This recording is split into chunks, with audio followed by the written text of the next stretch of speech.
Good afternoon from Yummy B TV. Wishing you all well on a bitterly cold day coming from down here. A talking point issue again with breaking news over the last couple of days.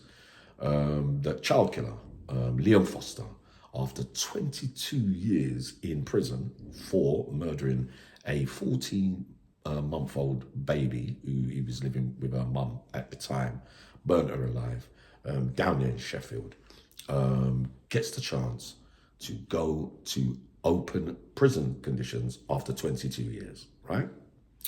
Let's get one thing straight, and I know many of you know already, but there are some people that don't understand how the system can work and how it is for all prisoners.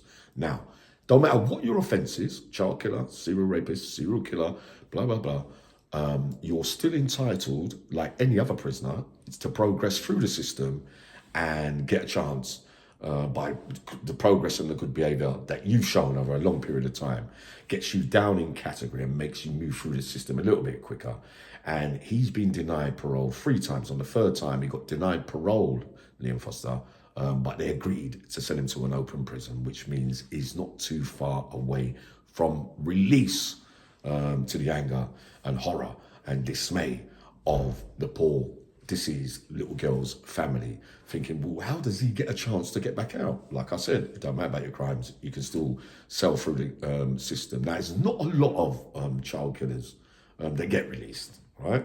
I said it right. And they will say, statistically, not a lot could go back out and repeat the same thing, that the percentages for all crimes could be round about the same thing. The truth is you don't let out that many.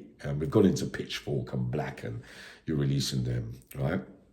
So I've answered that, right? For those that don't know how the system works, what we are talking about and what you're saying to me is, Uncle Yami, what do you believe in, and what do you do? What I believe in is what I've always told you, that for certain crimes you're to get a death sentence, right? There's been a couple of recent ones that weren't for a while in America.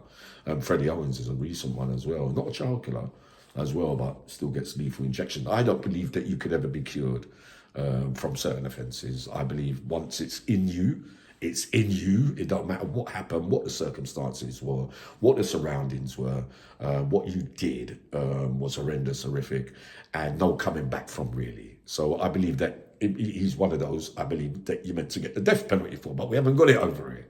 So that's my views on that one.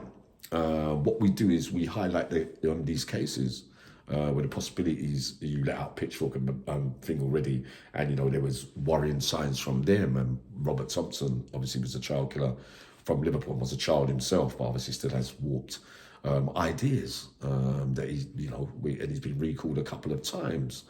But the reality is, you're not, for certain crimes, meant to get another chance to come back out. You can walk down the road, you get all these things that you took off everybody else, especially a child that never even got a chance to live, and you get the luxury of being able to come through the system and get a chance to get released, of course, with the possibility that you could always do it again or do something similar, as explained already in the last 1 or 2 minutes. But it's just another case. The family will have to suffer every time his name is called. Does the mum blame herself? Is there anything anybody? There's nothing nobody can do when you get people like this, and people that we've talked about on Yummy B TV for certain crimes. There's nothing nobody can do with the warped desires and the things, the uncontrollable rages, the sickening way that they look at things. There is no cure for it. No course in the world could ever cure you as a human being after doing such crimes, right? So that's the best that I can say. What can I do? All I can do is do what you're saying, is highlight the Liam Foster case again, so that every time his name comes up, they see my little ugly mug up there with the newspapers, and maybe you lot can make some sense of it. But for certain crimes, you'll make the same mistakes over and over again.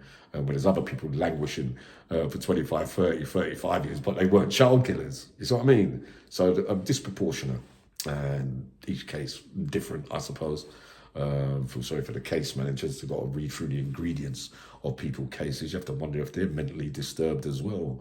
And when you're reading particulars about, and many probation and other people that have read certain things, that they find it hard, because once you read it, remember it's stored in there and probably there too. That's the reality.